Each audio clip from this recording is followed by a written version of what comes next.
Bismillahirrahmanirrahim. Dear viewers, once again, welcome back to my YouTube channel. Dear viewers, in today's discussion, we are going to discuss about a very important topic from first year MBBS biochemistry, which is named as carbohydrates. My dear viewers, आज के इस lecture में हम carbohydrate की basic definition को समझेंगे, carbohydrate की classification को समझेंगे और at the end of lecture हम कार्बोहाइड्रेट की कुछ बायोमेडिकल इंपॉर्टेंस समझेंगे कि why we are going to study the carbohydrates in biochemistry. We are studying in MBBS and ultimately our goal is to preserve the life of the thousands of the people. Know how the knowledge of the biochemistry of the carbohydrate would help to save the lives of the patient. We should have to discuss that thing also. So at the end of this lecture, I will also discuss that what is the biomedical importance of the carbohydrates. Now let us discuss about the carbohydrates. तो dear viewers, जब भी हम word carbohydrate को सोचते हैं तो पहला word, जो पहला कॉन्सेप्ट हमारे जहनों में आता है वो बेसिकली ये होता है कि हम इस वर्ड कार्बोहाइड्रेट को तोड़ के इसके पार्ट्स का मतलब समझने की कोशिश करें. तो माय डियर फेलोज, जो कार्बोहाइड्रेट है, अगर हम इस वर्ड पे गौर करें तो बेसिकली ये दो वर्ड्स का मजमुआ है. One is the carbo and the second one is the hydrate. So the first word is carbo and the second word is the hydrate. No, the word carbo signifies that it is something related to carbon atom. जब भी हम लफ्ज़ कार्बो को सुनते हैं तो हमारे जहनों में जो पहली चीज़ आती है वो कार्बन एटम ही आती है. And yes, it is the carbon. Second thing जो कि हम सोचते हैं वो हाइड्रेट के बारे में है, और hydrate means it is something related to water molecule. Why? जब भी हम हाइड्रेशन का नाम सुनते हैं अपनी केमिस्ट्री में तो हम ये समझते हैं a reaction in which water molecule is going to be added in something is called as the hydration reaction. Why? Because the hydra, hydrate, इस जैसे कहीं भी वर्ड आ जाए तो it's mean that it is related to water molecules. Aqua आ जाए या हाइड्रा आ जाए, इन दोनों का मतलब जो है वो रिलेटेड टू वाटर ही होता है. सो जब हमने इन दो वर्ड को पार्स आउट किया, इनके दो पार्टिंग की और इनसे हमने ये समझा कि बेसिकली कार्बोहाइड्रेट तो एक ऐसा कंपाउंड है कि जिसमें एक कार्बन मॉलिक्यूल मौजूद होगा. सो ये मॉलिक्यूल कह गया, कार्बन एटम मौजूद होगा और इसके साथ साथ वाटर मॉलिक्यूल्स मौजूद होंगे.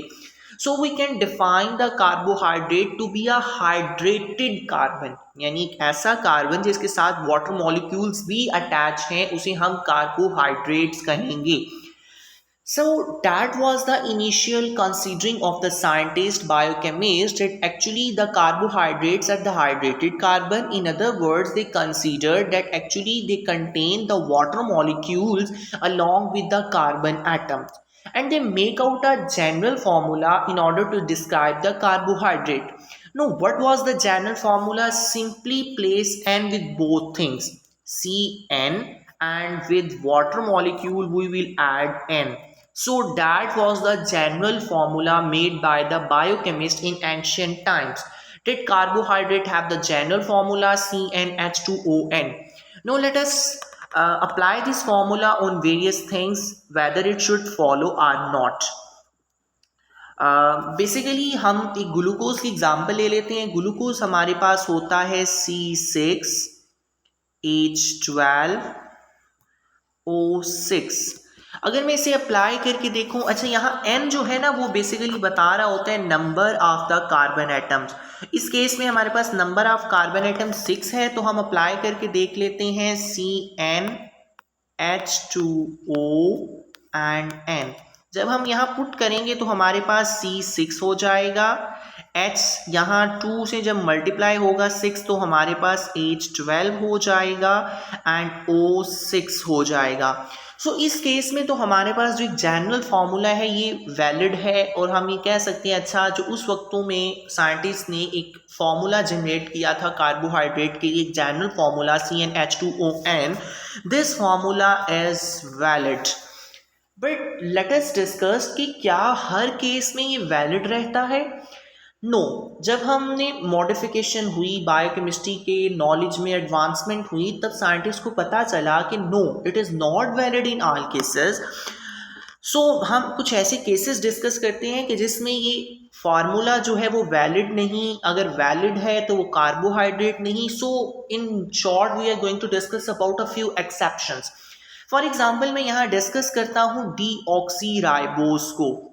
अच्छा वर्ड पे गौर करें, वर्ड बता रहा है deoxy which means that something is removed. D mean removal and oxy mean oxygen. अच्छा राइबोस हमारे पास एक शुगर होती है जो कि हमारे पास आरएनए के अंदर मौजूद होती है, राइबोन्यूक्लिक एसिड बनाती है। तो डीऑक्सी राइबोस बेसिकली एक ऐसी शुगर होती है जो कि राइबोस से मिलती है, लेकिन जो कार्बन नंबर 2 होता है उसके ऊपर एक ऑक्सीजन एटम कम होता है। अच्छा जब हमने डीऑक्सी राइबोस को चेक किया तो ये तमाम तरह प्रॉपर्टीज शो करती थी कार्बोहाइड्रेट वाली, यानी जो जो प्रॉपर्टीज कार्बोहाइड्रेट्स की होती हैं, जो जो वो रिएक्शंस देती हैं वही रिएक्शन डीऑक्सी राइबोस भी देती थी। लेकिन जब हमने इसका जनरल फार्मूला चेक किया तो जनरल फार्मूला CnH2ON को फॉलो नहीं करता था। Let me arrays it first. जो हमारे पास राइबोस था वो जनरल फार्मूला CnH2ON को फॉलो करने की बजाय CnH2ON को नहीं फॉलो करा, बल्कि उसमें एक ऑक्सीजन एटम जो था वो क्या था, कम था। हाइड्रोजन तो उतने ही थे लेकिन जो ऑक्सीजन था वो हमारे पास एक कम था। So that was actually the formula which was observed in the case of the deoxyribose. So यहाँ तो साइंटिस्ट का जो फॉर्मूला था वो हो गया फ्लॉप। अच्छा इसमें मज़ीद कुछ एक्सेप्शंस हमने देखी, वो ये थी कि बेसिकली हमारे पास कुछ ऐसे कंपाउंड्स थे जो कि इस फार्मूला CnH2ON को फॉलो तो करते थे लेकिन वो एज ए कार्बोहाइड्रेट जो है वो बिहेव नहीं करते थे। व्हाट डज इट मीन कि जब हमने उनकी केमिकल प्रॉपर्टीज चेक की, हमने उनके केमिकल रिएक्शंस को चेकआउट किया और इनके लेबॉर्ट्री टेस्टिंग की तो हमें कुछ कंपाउंड ऐसे भी मिले जो का जनरल फार्मूला CnH2ON को तो फॉलो कर रहे थे लेकिन इसके बावजूद भी वो कार्बोहाइड्रेट वाली प्रॉपर्टीज शो नहीं कर रहे थे। उनकी बेस्ट एग्जांपल में हमारे पास एक एसिडिक एसिड है और दूसरी एग्जाम्पल हमारे पास लैक्टिक एसिड की है।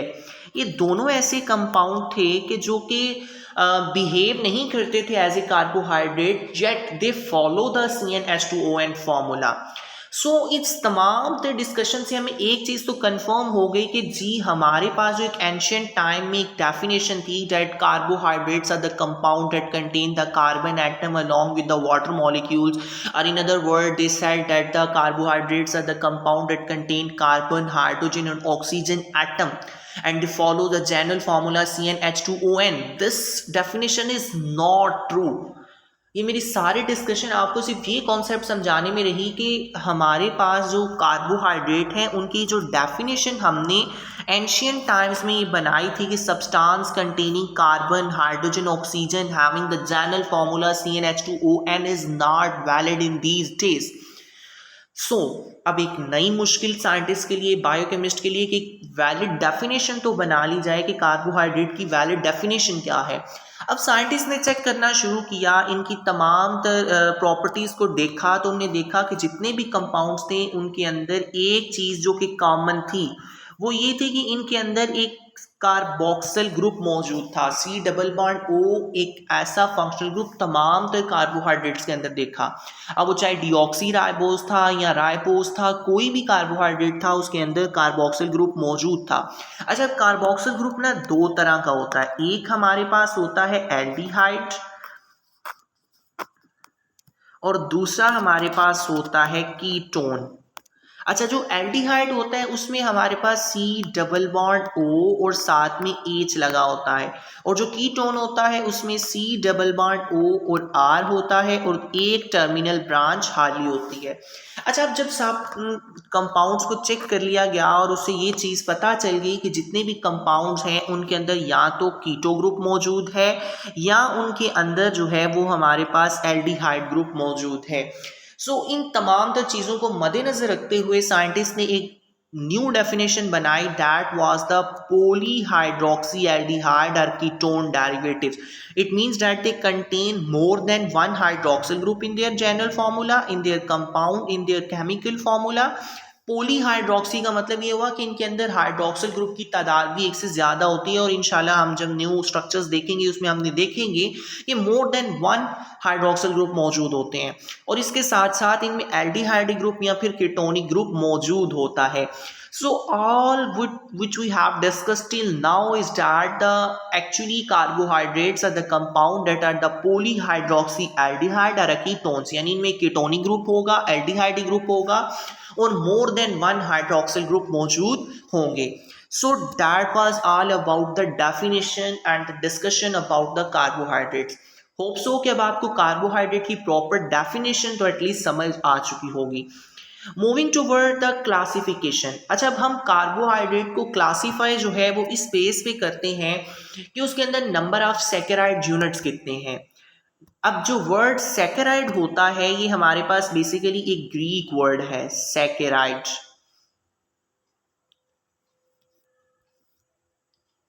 Saccharide mean sugar.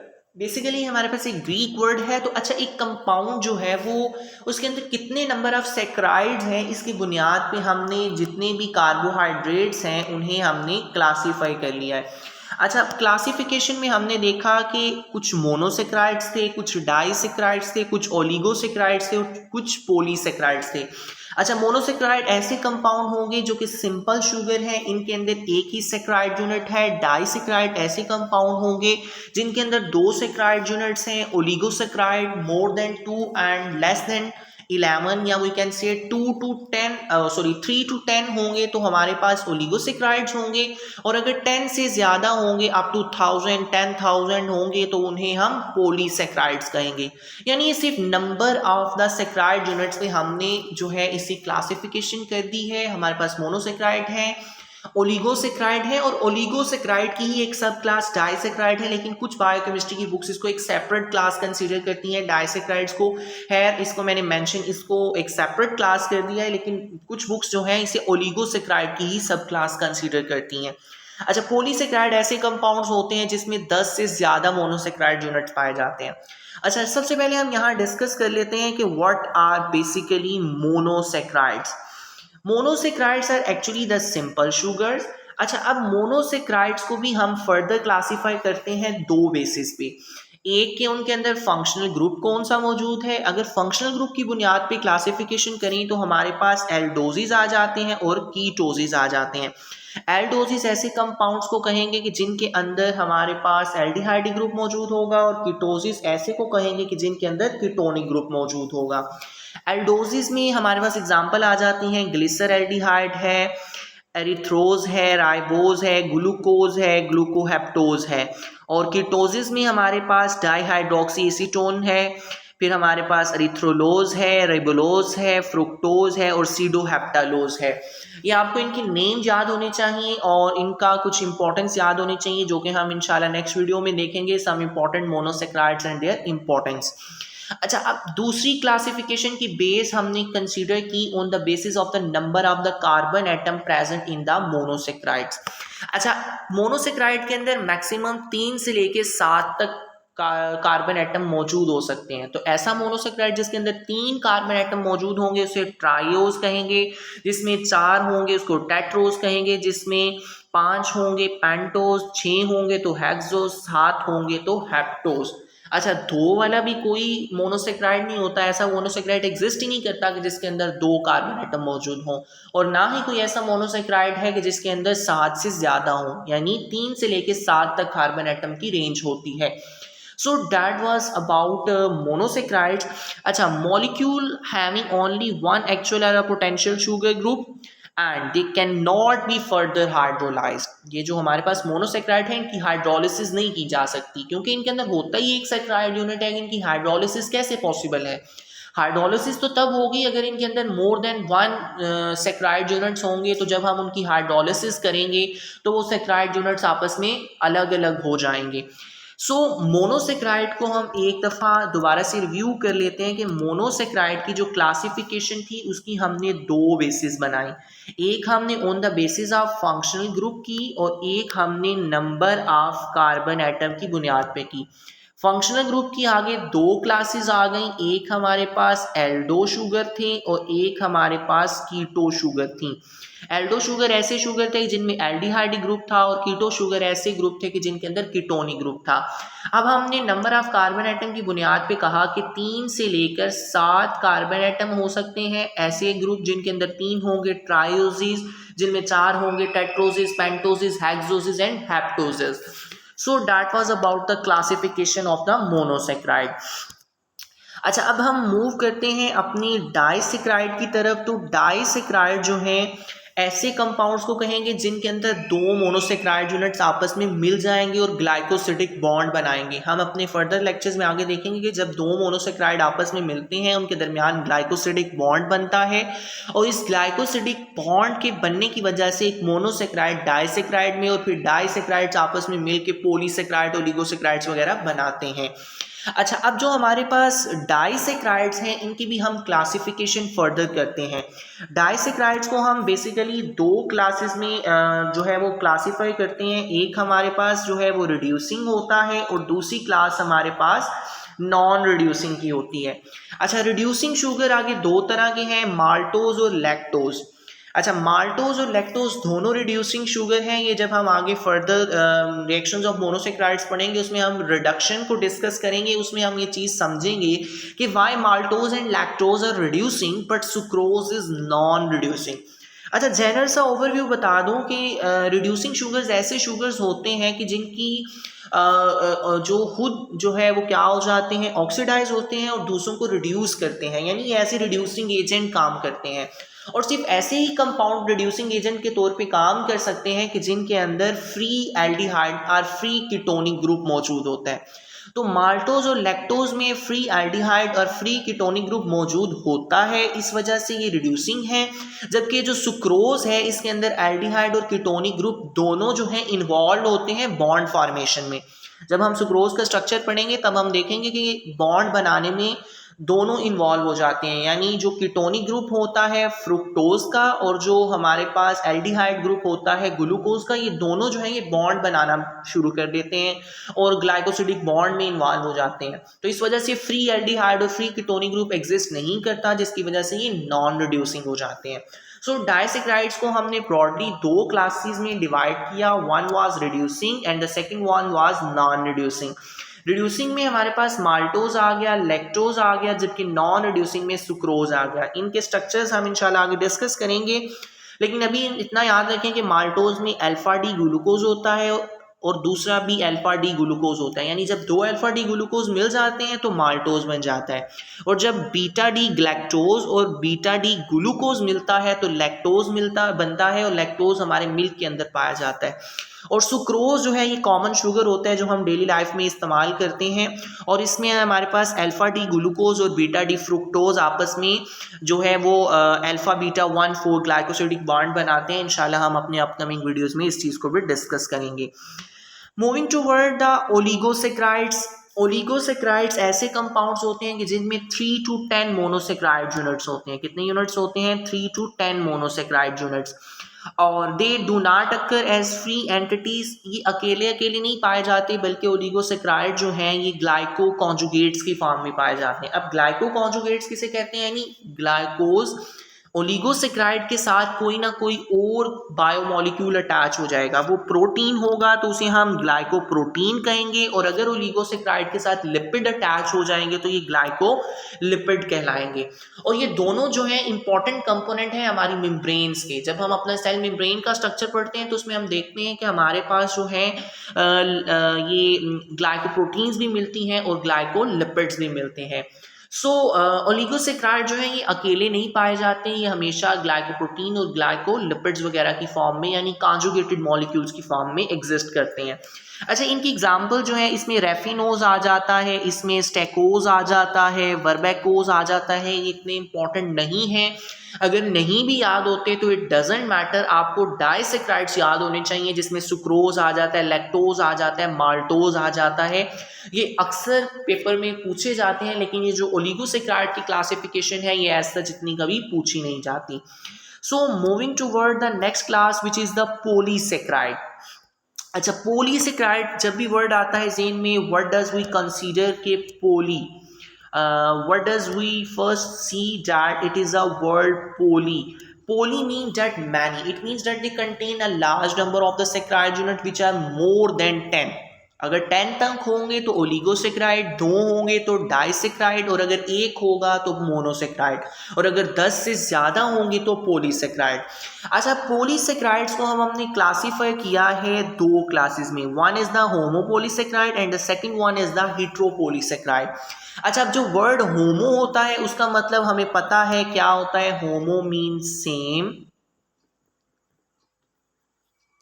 And hetero mean different. तो ऐसे पॉलीसेक्राइड के जिसके अंदर तमाम तर जो यूनिट्स हैं वो एक जैसे होंगे। फॉर एग्जांपल, अगर कोई ऐसा मोनोसेक्राइड है, let us consider the example of the cellulose. Cellulose में सारे के सारे जो हमारे पास यूनिट्स होते हैं मोनोसेक्राइड के, वो ग्लूकोज के ही होते हैं। तो सेलुलोज इज एक्चुअली होमोपोलीसेक्राइड, लेकिन हेट्रोपोलीसेक्राइड लाइक गैग्स हो गए, ग्लाइकोजमाइनोग्लाइकेन्स हो गए, म्यूकोपोलीसेक्राइड हो गए, म्यूकिन हो गई, प्रोटियोग्लाइकेन्स होंगे। इंशाल्लाह हम हेट्रोपोलीसेक्राइड पे एक पूरा लेक्चर देखेंगे। तो हेट्रोपोलीसेक्राइड जो है ये हमारे पास बहुत इंपॉर्टेंट चीज़ें हैं, इनकी बहुत अक्सर बेशतर ये क्वेश्चन भी आ जाता है हेट्रोपोलीसेक्राइड में, स्पेशली गैग्स के बारे में, तो वो इंशाल्लाह हम डिस्कस करेंगे। खैर, यहाँ जो हमें समझने की ज़रूरत है आज के इस बेसिक लेक्चर में वो ये है कि हमारे पास जो पोलीसेक्राइड हैं ये more than 10 monosaccharide units consider करते हैं, और ये 2 क्लासेस में होते हैं, one is the होमोपोलीसेक्राइड and the second one is the हेट्रोपोलीसेक्राइड। होमोपोलीसेक्राइड ऐसे पोलीसेक्राइड्स होते हैं कि जिसमें तमाम तर मोनोसेक्राइड यूनिट एक जैसे होते हैं। फॉर एग्जांपल, मैंने एग्जांपल यहाँ लिख भी रखी हैं, स्टार्च हो गया, डेक्स्ट्रीन हो गया, ग्लाइकोजन हो गया, सेलुलोज हो गया, इनियोलिन हो गया, डेक्स्ट्रॉन हो गया, काइटन हो गया। इंशाल्लाह ये तमाम हम होमोपोलीसेक्राइड में डिस्कस करेंगे। हेट्रोपोलीसेक्राइड में एगार हो गया, एगारोज हो गया, गम एंड पैक्टिन हो गया, hyaluronic acid, chondroitin sulphate, keratin sulphate, dermatan sulphate, heparin sulphate. और ये जो मैंने रेड में लिख रखे हैं इन तमाम को हम ग्लाइकोज अमाइनोग्लाइकेन या गैग्स भी कहते हैं, और इनका दूसरा नाम म्यूकोपोलीसेक्राइड्स भी होता है। इंशाल्लाह हम हेट्रोपोलीसेक्राइड्स में इस चीज़ को डिस्कस करेंगे। आज के इस लेक्चर में हमने बेसिकली बस इसका ओवरव्यू ही देखना था। अच्छा, so that was all about the classification of the carbohydrates, के कार्बोहाइड्रेट्स की क्लासिफिकेशन क्या है, कार्बोहाइड्रेट की कितनी क्लासेस हैं, किस किस बेस पे हमने इनको क्लासीफाई किया। सो अप टिल नाउ हमने कार्बोहाइड्रेट की डेफिनेशन पढ़ ली, कार्बोहाइड्रेट की एंशियंट डेफिनेशन क्यों खराब थी, उसमें क्या एक्सेप्शंस आई, न्यू डेफिनेशन, न्यू मॉडिफिकेशन की ज़रूरत क्यों पड़ी, इस चीज़ को हमने तफसीलन समझा। और फिर उसके बाद हमने कार्बोहाइड्रेट्स की मेजर क्लासिफिकेशन और क्लासिफिकेशन की भी फिर सब क्लासिफिकेशन विद एग्जाम्पल्स को डिस्कस कर लिया। अब हम चलते हैं एक इम्पॉर्टेंट चीज़ की तरफ, और वो ये है कि why we are going to study this carbohydrate.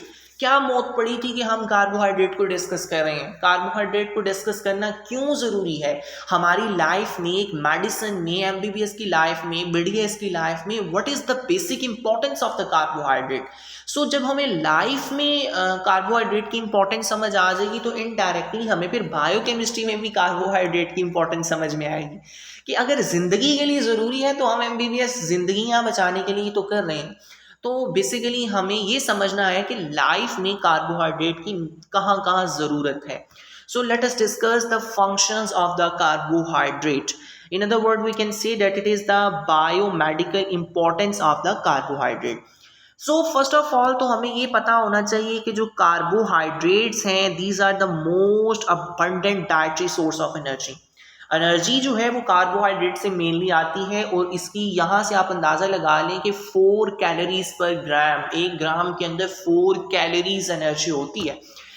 अच्छा, उसके बाद दूसरी इंपॉर्टेंट चीज़ ये है कि storage form of the energy in the form of the glycogen. हमारे लिवर के अंदर जो ग्लूकोज है वो स्टोर हो जाती है, इकट्ठी हो जाती है ग्लाइकोजन की फॉर्म में। फॉर एग्जाम्पल मैं यहाँ मिसाल देता हूँ कि अगर कोई बंदा रोज़ा रखता है, फास्टिंग कर रहा है, तो ग्लूकोज जो आप सुबह सहरी टाइम खाते हैं वो आप ग्लूकोज के अंदर कन्वर्ट होके अब्जॉर्ब होके बॉडी के अंदर, यानी पहले उसकी डाइजेशन होगी स्मॉल इंटेस्टाइन के अंदर, जो है ग्लूकोज की फॉर्म में वो अब्जॉर्ब होगी। अब ये ग्लूकोज लिवर में जाके स्टोर हो जाएगी इन द फॉर्म ऑफ ग्लाइकोजन। अब जब आपकी बॉडी में ग्लूकोज की डिप्लीशन होगी, ग्लूकोज का लेवल कम होगा, तो वही stored form of glycogen glucose में कन्वर्ट होकर आपकी बॉडी की एनर्जी रिक्वायरमेंट को पूरा करेगी। So glycogen is actually a stored form of the glucose in case of humans. जो प्लांट्स हैं उनके केस में ये स्टार्च फॉर्म में एग्जिस्ट करती है, but we are not concern with plants. हम बेसिकली यहाँ ह्यूमन ऑर्गेनिज्म को डिस्कस कर रहे हैं, बायोकेमिस्ट्री डिस्कस कर रहे हैं, और हमारा कंसर्न मेजरली ह्यूमन ऑर्गेनिज्म है। तो हम इसीलिए ये कहते हैं कि glycogen is more important because it is the stored form of the glucose in case of the human liver. Third important चीज़ जो हमने यहाँ देखनी है वो ये है कि non digested carbohydrate, cellulose, agar, gum and pectin serve as a dietary fibres. ये हमारी जो फीसिस है, हमारे वेस्ट प्रोडक्ट्स हैं, उनको सॉलिडिफाई करने के अंदर भी कार्बोहाइड्रेट्स का एक मेजर रोल है।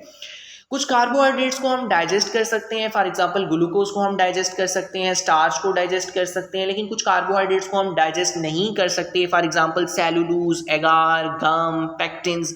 तो इनका भी बड़ा रोल है। ये जब डाइजेस्ट नहीं होंगे तो हमारे वेस्ट प्रोडक्ट्स के अंदर मौजूद होंगे, तो वेस्ट प्रोडक्ट को जो है सॉलिडिफाई करना और फिर उसको बॉडी से एलिमिनेट करना, ये इन डाइटरी फाइबर्स का काम है। तो carbohydrate in the form of dietary fibres indigestible form में भी बहुत इंपॉर्टेंट है। डाइजेस्टेबल फॉर्म में तो ये हमें एनर्जी प्रोवाइड करते हैं, इनडाइजेस्टेबल फॉर्म में भी ये हमें बहुत हेल्प आउट करते हैं in order to make the faeces solidify. अच्छा, उसके बाद हमारे पास जितने भी ऑर्गेनिक कंपाउंड हैं like amino acid, fatty acid, lipids, eicosanoids, इस तरह के जितने भी हमने कंपाउंड्स आगे डेरिवेटिव्स वगैरह देखने हैं, ये सारे के सारे जो हैं इनका प्रिकर्सर मॉलिक्यूल जो है वो बेसिकली कार्बोहाइड्रेट्स ही होते हैं। So these are the precursors of the organic compound ribose, deoxyribose. देखें, अब जो राइबोस और डिऑक्सीराइबोस हैं ये क्या है, हमारे पास शुगर्स हैं, और यही बेसिकली जाके फिर डीएनए आरएनए बनाते हैं, हेरिडिटी मटेरियल बनाते हैं। अब फिर हेरिडिटी मटेरियल इस डीएनए आरएनए के पास ही सारी इंफॉर्मेशन होती है for the formation of the proteins. So directly और इनडायरेक्टली हमारे बॉडी फंक्शंस को, बॉडी के स्ट्रक्चर्स को, फंक्शनल पार्ट को कंट्रोल कर रहे होते हैं। सो कार्बोहाइड्रेट बहुत इंपॉर्टेंट है हमारी लाइफ में। अच्छा, उसके बाद है participate in structure of the cell membrane. कौन नहीं जानता, ग्लाइकोप्रोटीन, ग्लाइकोलिपिड्स हमारे सेल मेम्ब्रेन का पार्ट होते हैं। फिर उसके बाद है play a role in the lubrication, cellular intercommunication and immunity. जब हम हेट्रोपोलीसेक्राइड्स पढ़ेंगे उसमें हम देखेंगे जो हाइलुरोनिक एसिड है ये हमारे पास शॉक अब्जॉर्बर के तौर पे काम करता है। फिर हमारे पास जो कॉर्निया है इसके अंदर इसके बहुत से फंक्शंस होते हैं। So heteropolysaccharides are very important in the paper point of view as well is in our medical and general life. फिर उसके बाद हमारे पास आ जाते हैं serve as a structural component. हाँ, मैं बार बार बात कर रहा हूँ, जो ग्लाइकोज अमाइनो ग्लाइकेन्स हैं ह्यूमन के अंदर, प्लांट्स के अंदर सेलुलोज हैं, इंसेक्ट्स के अंदर काइटन है जो उनका एक्सोस्केलेटन बनाता है। ये सारे के सारे एक स्ट्रक्चरल कंपोनेंट्स हैं और ये सारी की सारी चीज़ें भी कार्बोहाइड्रेट से ही मिलके बनी हैं। और last but not the least is that they are involve in the process of the detoxification. Again हमारे पास एक हेट्रोपोलीसेक्राइड ग्लूक्रोनिक एसिड आ गया। Sorry, glucuronic acid is not a heteropolysaccharide, it is actually a derivative, oxidative derivative of the monosaccharide. Correction कर लीजिएगा, ये हमारे पास एक्चुअली मोनोसेक्राइड का ऑक्सीडेटिव डेरिवेटिव होता है। तो ये डिटॉक्सिफिकेशन भी करते हैं। ये हमारे पास जो बॉडी के अंदर जो ऐसी चीज़ें जो हम फॉर एग्जांपल कुछ ऐसी फ्रूट्स खा लेते हैं कि जिसके अंदर डिफरेंट ऐसी मटेरियल्स होते हैं, ऐसी चीज़ें होती हैं, पैथोजेंस होते हैं जो कि हमारी बॉडी को इन्फेक्ट कर सकते हैं, इन्फेक्शन काज कर सकते हैं। तो ये कार्बोहाइड्रेट्स जो हैं उनको भी डिटॉक्सीफाई करते हैं। So that was all about the today's lecture, जिसमें हमने कार्बोहाइड्रेट को डिस्कस किया, कार्बोहाइड्रेट की क्लासिफिकेशन को डिस्कस किया, कार्बोहाइड्रेट की old and modern definition and why we need a modern definition, what were the exceptions. ये तमाम तो वो ऐसे क्वेश्चन है जो कि एग्जाम ओरिएंटेड है, एग्जाम में बहुत बार बार क्वेश्चन पूछे जाते हैं। एमसीक्यूज में पूछ लिया जाता है कि कौन सा ऐसा कंपाउंड है जो कि जनरल फार्मूला तो फॉलो करता है लेकिन it is not a carbohydrate, या फिर कौन सा ऐसा कार्बोहाइड्रेट है जो कि जनरल फार्मूला फॉलो नहीं करता। तो ये सारी चीज़ें आपके पेपर्स में हिस्सा बन रही है in the form of MCQs, SCQs और इवन वाइवा क्वेश्चन के हवाले से भी बहुत इंपॉर्टेंट है। ये जो जनरल टर्म्स होती हैं ज़्यादातर टीचर्स वाइवा में पूछे जाते हैं, क्योंकि आपका जो एग्ज़ाम होता है उसमें थोड़ा सा क्लिनिकल सिनेरियोज आने होते हैं, तो ये डायरेक्टली क्वेश्चंस तो नहीं पूछे जा सकते इस तरह के व्हाट इज़ कार्बोहाइड्रेट, या अब आपकी एफएससी या इंटरमीडिएट लेवल तो नहीं है। सो इस किस्म के क्वेश्चन डायरेक्टली तो नहीं पूछेगा, लेकिन आपके वाइवा में, आपके एमसीक्यूज में आपको ज़रूर हेल्प आउट करेंगे। So that was all about today's lecture. अपना रखिएगा ख्याल, अल्लाह हाफिज़। मिलते हैं नेक्स्ट वीडियो में जिसमें हम इंपॉर्टेंट मोनोसेक्राइड्स को डिस्कस करेंगे। अस्सलामु अलैकुम वरहमतुल्लाहि वबरकातुहू।